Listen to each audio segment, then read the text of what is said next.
everyone has aspirations of being successful. Or at least I think they do. But what do those people that are successful have in common? Like, what are the common traits that we see from whether it's a top level athlete or a top level executive?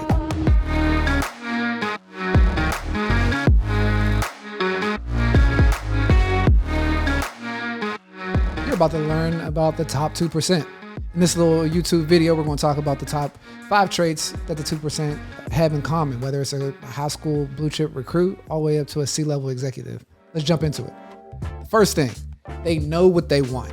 Like executives, high school recruits that are highly touted, they know exactly what they're looking for because they come in with an evaluation mindset. Like if you recruit an executive that's going to a big company to another large company, they know exactly what they want because they're not going to leave a comfortable situation where they're already making moves to kind of move somewhere else. And the same thing with a high school kid that's coming up through the recruiting ranks. They're being told all the different stories, all the different recruiting pitches, but the ones that are really confident and understand that their abilities and where they lie are very clear and know what they want out of that school. And so make sure, like that's number one, is that they know what they want. Number two, they're laser focused, regardless of different roadblocks, obstacles that may come in their way, rankings coming out that might not be their favorite, or playing the corporate politics from VP to SVP and doing all those different things. They're laser focused and don't let these type of distractions or obstacles get in their way. You know, we know that life happens and family things, tragedy, all those, but they're laser focused on what they're still trying to accomplish.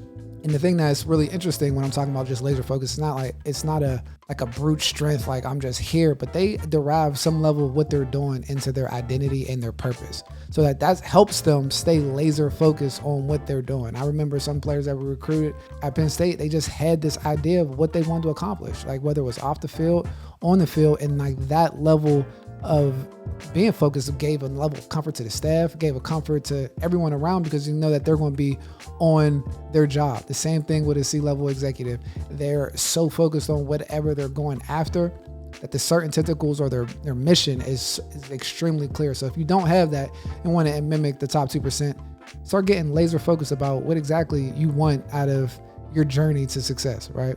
The third thing, everyone talks about it different ways and, you know, confident, cocky, all that good stuff, but they're confident with a high level of self-efficacy.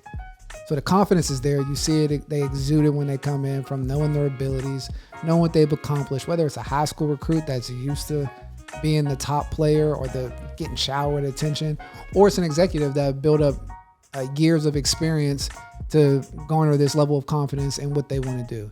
Then the high self-efficacy aspect is just the ability to believe that they can fill in any developmental gap that may occur or that may be there.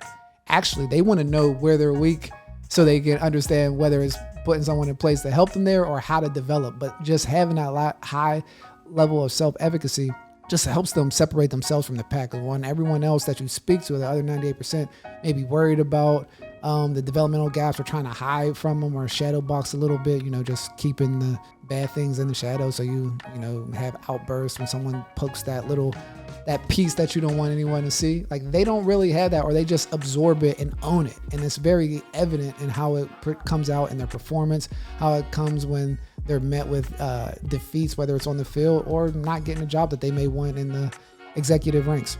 The fourth thing, they're resilient, like very resilient. And this goes into the previous one when we talk about confidence, because when they're like, the resilience comes from a level of confidence, like having messed up and knowing that they were able to get back up. And I'm talking about from the high school ranks, they're okay. From the high school ranks to the executive ranks, they're okay failing in front of their peers. It's an interesting thing to say or to do, but failing in front of your peers puts your character like on display, right? Like whether you're an athlete and you get beat and you have to come back and pull yourself together, or you're an executive and you make a bad decision and you have to lick your wounds and see how it is. Like those are opportunities to be resilient. And like a lot of times these executives and blue chip recruits have that in there. Like they have it just innately to an extent, or it's just built up over time to where they have the muscles, the right muscles to flex when those different things come in, and it gives them the ability to take risk and separate themselves from the pack. So like that's the fourth thing. The last and final thing is innate leadership.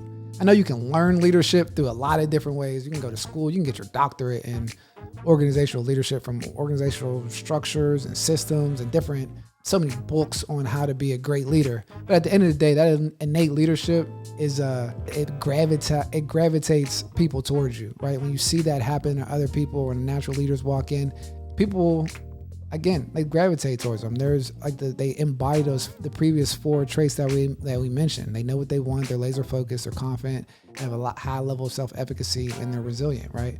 And with that, showing that in front of their peers, the innate leadership traits just exude from that. So it's not the person that's a rah, I'm a leader, I'm trying to be a leader. But sometimes it's the quiet person that, like we said, knows exactly what they want to do. They're laser focused and they're confident, right? And it shows up so many different ways in their walks of life and accomplishing a task. So just pay attention when we just talk about the top 2%, because being a desirable asset, in which we try to talk about here on the Blue Chip Academy podcast, on a YouTube channel, it flows through your entire career, from high school as a recruit all the way up to an executive, and things that you can continue to put on your tool belt so that you can make sure that you're maximizing your whole career. So just to recap, this top 2% and the traits that you want to embody, or make sure that you check to see where you're at in them, because it can go long ways, whether you're getting recruited for a high school or a college scholarship, or getting recruited for a job in corporate America or at a C-level suite. So the first thing is they know what they want. Second thing is they're laser focused, confident with high self-efficacy, very confident, and they're resilient in front of their peers. Like don't make risk in private, put your stuff out there and dare to be great. That's what kind of comes from the level of that resilience that's built up. It's like they're not playing it safe all the time, and they're okay with taking those calculated risks when it comes up. And last but not least is that innate leadership. So leave you with those things when we're talking about the top 2%. You guys make sure you like and subscribe to the channel, Blue Chip Academy podcast. Check out LIG Sports Group, a strategic talent acquisition firm specializing at the intersection of sports and business. I'm the founder, owner, and host of this show, Justin King. And we talk about everything from the recruiting process and the talent acquisition process all the way up to the executive suites, the business of specialty sourcing and talent acquisition and building assets in the NIL space and all those good things, everything in between when we talk about talent acquisition and being a desirable asset throughout this sports and business ecosystem. Again, like and subscribe and check us out. And that'll be it for today. See you guys next week.